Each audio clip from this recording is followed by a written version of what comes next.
Roles Royals को दुनिया का सबसे महंगा कार ब्रांड बताया जाता है। इसकी सबसे सस्ती गाड़ी 5 करोड़ की आती है। इतने में आप 6 पोर्स खरीद सकते हैं। आखिर क्या कारण है ये ब्रांड इतनी महंगी गाड़ियां बनाती है और रोल्स रॉयल्स को बनाया किसने, और इसके बारे में हम इस वीडियो में बात करेंगे।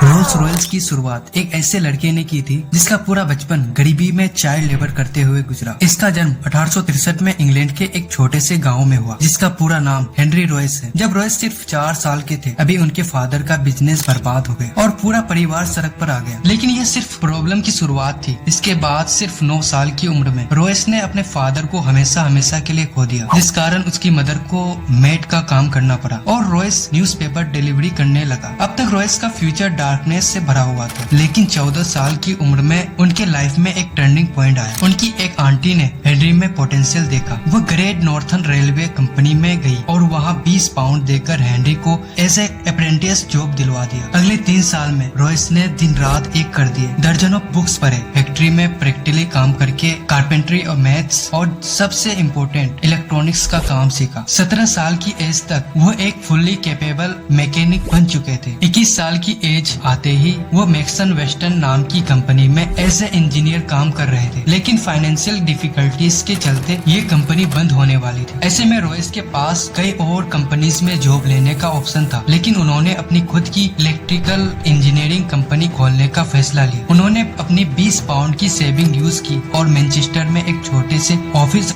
स्पेस से शुरू की। FH रॉयस एंड कंपनी की उन्होंने अपने एक दोस्त अर्नेस्ट क्लेरमोंट को एज ए पार्टनर भी ज्वाइन करा लिया। इनिशियली सरवाइव करने के लिए रॉयस को जो भी काम मिला उन्होंने किया, जैसे स्विंग मशीन रिपेयर करना, इलेक्ट्रिकल फिटिंग इत्यादि। लेकिन फिर रॉयस ने देखा टाइम के साथ साथ इलेक्ट्रिकल लाइट्स फिटिंग की डिमांड बहुत बढ़ती जा रही है। इसीलिए उन्होंने arc lamp, bulb holder, electronics doorbell की मैन्युफैक्चरिंग कंपनी का काम चालू कर दिया और इसी नेक काम की वजह से कंपनी की किस्मत बदल गई। साल 1900 तक कंपनी की सेल्स 20,000 पाउंड क्रॉस कर गई। 38 साल की उम्र में उसकी एक फैमिली थी और वह एक बहुत बड़ी फैक्ट्री बिल्ड करने का प्लान कर रहे थे। सब कुछ अच्छा चल रहा था, तभी कंपनी में एक ट्विस्ट आता है। 1901 में जर्मन और अमेरिकन कंपनी ने ब्रिटिश इलेक्ट्रॉनिक्स मार्केट में एंट्री ली। कंपटीशन एकदम से बढ़ गया और इलेक्ट्रॉनिक्स इक्विपमेंट के प्राइस काफी गिर गए। पूरी कोशिश के बाद भी रॉयस का बिजनेस क्रैश करने लगा और इतनी मेहनत से बनाए हुए बिजनेस को फेल होते देख रॉयस की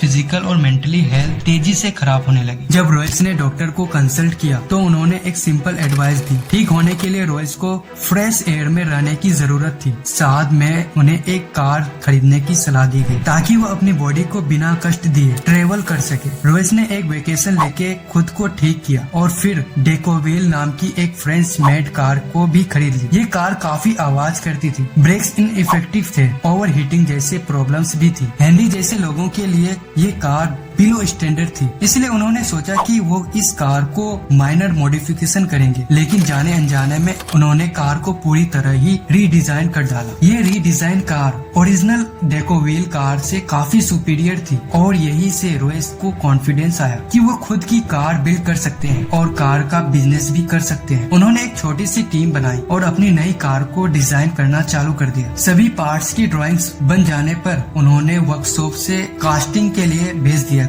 और फिर रॉयस की 10 हॉर्स पावर 2 सिलेंडर वाली एक कार शेप लेने लगी और कार जैसे क्वाइटनेस, लाइटनेस, ड्यूरेबिलिटी और रिलायबिलिटी में ये कार हर मौजूदा कार से बेटर थी। 1 अप्रैल 1904 को इसे सबसे पहले रोड टेस्ट किया गया। अपने पहले ही टेस्ट में इसने करीब 50 किलोमीटर का डिस्टेंस तय किया बिना किसी प्रॉब्लम के। रॉयस ने और 2 कार बनवाए सेम मॉडल की और इन्हें टेस्ट कर करके इन्हें और बेहतर करने लगे। अब उन्होंने वर्ल्ड क्लास कार को बना ली थी, लेकिन वो अकेले ही इन कार्स को पूरी दुनिया तक पहुंचाने के काबिल नहीं थे। और ऐसे में एंट्री होती है कहानी के दूसरे हीरो की, चार्ल्स रोल्स रॉयस एक एग्जीबिशन में अपनी कार्स को रिप्रेजेंट कर रहे थे और इसी दौरान इन कार्स पे चार्ल्स रोल्स की नजर पड़ी। चार्ल्स रोल्स एक पैशनेटेड मोटरिस्ट थे और अच्छे क्वालिटी के कार्स का सक्सेसफुल बिजनेस करते थे। रोल्स पहले ही एक लग्जरी ब्रिटिश कार मेकर को ढूंढ रहे थे, इसलिए उन्होंने रॉयस से मुलाकात की और कार्स को क्लोजली देखा। वे रॉयस से इतना इम्प्रेस हुए कि बाद में उन्होंने अपने एक बिजनेस पार्टनर से कहा कि उन्हें वर्ल्ड के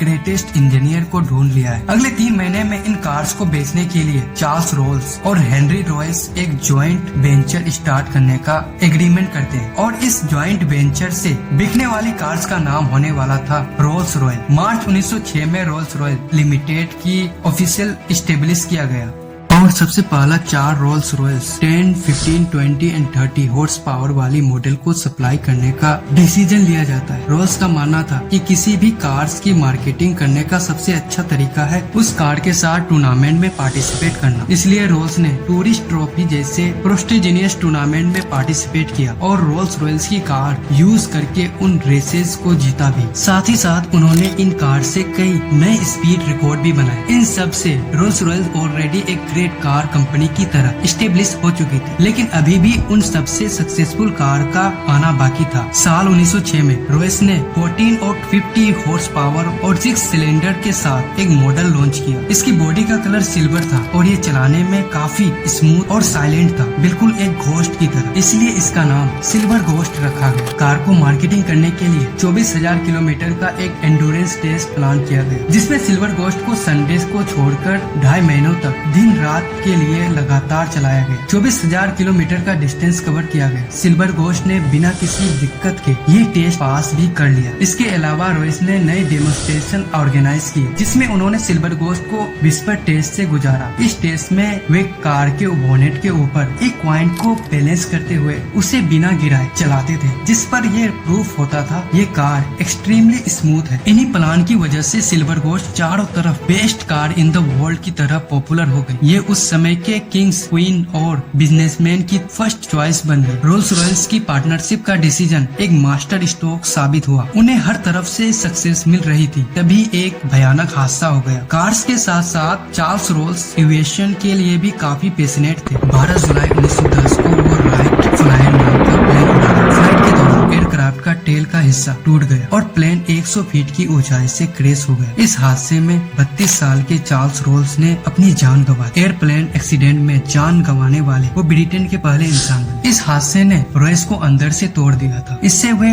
उभरने की कोशिश कर ही रहे थे कि साल 1911 में उन्हें एक और झटका मिला। उनकी हेल्थ तेजी से खराब होने लगी और डॉक्टर्स ने बताया कि उन्हें बोल कैंसर है। उनका एक मेजर ऑपरेशन हुआ। उनके बाद भी डॉक्टर्स ने कहा कि वे केवल 3 ही महीने जी पाए। इस हालात में भी रॉयस ने बेड पे ही सिल्वर घोस्ट के डिजाइन और इंजीनियरिंग को और बेहतर करते रहे और फिर एक चमत्कार हुआ। देखते ही देखते 3 महीने गुजर गए और रॉयस ने 100% रिकवर अचीव कर ली। वापस आने के बाद रॉयस ने सिल्वर घोस्ट में और बेहतर किया। ग्राउंड क्लियरेंस को बढ़ाया गया, सस्पेंशन को इम्प्रूव किया गया और चेसिस को स्ट्रॉन्ग बनाया गया। इसी दौरान रोल्स रॉयस ने देखा कि कार्स के बोनेट पे पर्सनलाइज्ड मैस्कोट लगाने की ट्रेंड चल रहा है, लेकिन कंपनी चिंता में थी कि लोग और अलग अलग मैस्कोट लगा रहे हैं, जिससे रोल्स रॉयस की इमेज नेगेटिव इम्पैक्ट हो सकता है। तब उन्होंने अपना मैस्कोट डिजाइन करवाया। उनके मैस्कोट में एलेनोर थ्रोटन नाम की ब्रिटिश एक्ट्रेस और मॉडल को यूज किया गया। इसका स्ट्रक्चर एक वुमन को आगे की ओर लीन करता दिखाता है। उनके हाथ पीछे की ओर और उनके ऊपर तेज हवा पड़ रही है। एक सेंस ऑफ ग्रेट फ्रीडम और स्पीड को बताता है। इसका नाम स्पीड ऑफ एस्केटेसी। इसके चलते रोल्स रॉयल्स का सेल्स और प्रॉफिट ज्यादा बढ़ने लगे। 1913 तक उनका प्रॉफिट 90,000 पाउंड से ज्यादा हो चुकी थी और ब्रांचेस को इंटरनेशनली एक्सपेंड करने के लिए प्लान थे। लेकिन फिर भी कुछ ऐसा हुआ जिसने रोल्स रॉयल्स को ऑलमोस्ट बर्बाद कर। 1914 में वर्ल्ड वॉर 1 की शुरुआत हुई, लेकिन रोल्स रॉयल्स इसके लिए तैयार नहीं थे। वॉर के कारण इकोनॉमिक क्राइसिस हो गई, जिसका इम्पैक्ट सबसे सबसे ज्यादा रोल्स रॉयस जैसी लग्जरी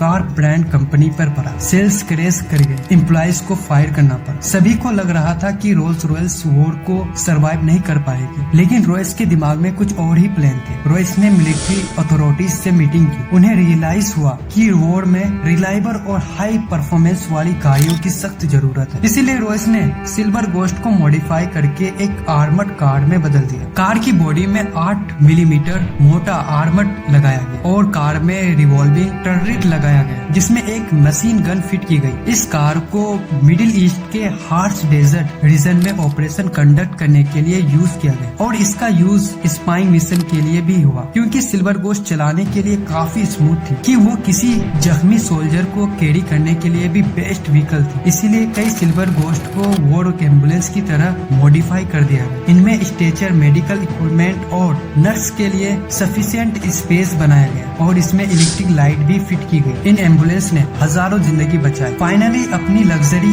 फीचर्स के कारण वॉर के दौरान रोल्स रॉयस ने कार्स को high ranking officers, diplomatic mission और किंग मैसेंजर के द्वारा भी यूज किया गया। मिलिट्री के साथ क्लोजली काम करते वक्त रोल्स रॉयस को रियलाइज हुआ कि ब्रिटिश एयर फोर्स अपने एयरप्लेन्स इंजन के लिए फ्रेंच कंपनी पे हेवनली डिपेंड थी और गवर्नमेंट चाहती थी कि कोई ब्रिटिश कंपनी ही उन्हें इंजन सप्लाई करे। इसी को देखते हुए रॉयस ने प्लेन इंजन मैन्युफैक्चरिंग में एंट्री ले ली। रॉयस ने खुद एरो इंजन डिजाइन सीखा और 1915 में लॉन्च किया अपना पहला इंजन द ईगल। ये इंजन कंपटीशन के मुकाबले ज्यादा रिलायबल, लाइट और फ्यूल एफिशिएंट था। इसीलिए ब्रिटिश एयर फोर्स ने साल के एंड तक 500 ईगल इंजन का ऑर्डर दे दिया। लेकिन रॉयस यहाँ नहीं रुके। उन्होंने 1915 के एंड में लाइट एयरक्राफ्ट के लिए हॉग इंजन बनाया और 1916 में ईगल का स्मॉलर वर्जन फैल्कन इंजन बनाया और 1918 में लार्ज और लॉन्ग रेंज एयरक्राफ्ट के लिए कॉन्डोर इंजन बनाया। इन इंजनों के कारण ब्रिटेन को air combat, spying mission, anti submarine operations, bombing mission, इन सभी में एक मेजर एडवांटेज मिला। यही उनके जीत का इम्पोर्टेंट कारण बना। रोल्स रॉयस का एरो इंजन मैन्युफैक्चरिंग में एंट्री लेना एक ब्रिलियंट स्टेप साबित हुआ और आज भी हजारों कमर्शियल एयरक्राफ्ट और मिलिट्री एयरक्राफ्ट में रोल्स रॉयस के ही इंजन यूज किए जाते हैं। 1918 में वर्ल्ड वॉर 1 खत्म हो गई और अगले 15 साल रॉयस ने कार और एरो इंजन दोनों पे फोकस किया। उन्होंने एक स्मॉलर और चीफर कार लॉन्च की जिसका नाम था 20 का सेल ज्यादा इम्प्रेसिव नहीं थी। 1925 तक लग्जरी कार मार्केट में बेंटली, डेमलर, कैडिलर जैसी ब्रांड के कारण कंपटीशन बहुत बढ़ गया था और रोल्स रॉयस को अपनी पोजीशन मेंटेन करने के लिए बोल्ड कार की जरूरत थी। इसलिए उन्होंने सिल्वर गोस्ट को रिप्लेस करते हुए बेटर परफॉर्मेंस और 4 व्हील्स ब्रेक्स के साथ लॉन्च की द न्यू फैंटम। फैंटम काफी सक्सेसफुल हुई। इसने वापस से रोल्स रॉयस को लग्जरी कार मार्केट का किंग बना दिया। आगे चलकर फैंटम 2 भी लॉन्च की गई जो इक्वली वेल रिजर्व थी। 1931 में रोल्स रॉयस ने बेंटली को एक्वायर कर लिया जो बैंक करप्ट होने वाली थी और इसके बाद रॉयस ने डिजाइन की एक और आइकॉनिक कार बेंटली 3.5 लीटर्स, जो रोल्स रॉयस और बेंटली इन दोनों ग्रेट ब्रांड का सक्सेसफुल कार था। लेकिन रॉयस इस कार को अपनी आंखों से नहीं देख पाए। 22 अप्रैल 1933 को 70 साल के हेनरी रॉयस ने अपनी आखिरी सांसें ली। कार के प्रोडक्शन से कुछ ही महीने पहले रॉयस सर की डेथ से लेकर लेकिन आज तक रोल्स रॉयस ने कई अप्स एंड डाउन्स देखे। एक तरफ Phantom 3, silver shadow and ghost जैसी आइकॉनिक कार लॉन्च की तो दूसरी तरफ 1960 में फाइनेंशियल डिफिकल्टीज का सामना करना पड़ा जिस कारण उसके एविएशन और ऑटोमोबाइल बिजनेसेस को अलग अलग कर दिया गया। करेंटली रोल्स रॉयस को BMW ओन करती है, लेकिन आज भी रोल्स रॉयस अपनी आइकॉनिक कार के लिए पूरी दुनिया में अपना पहचान बना लिया है।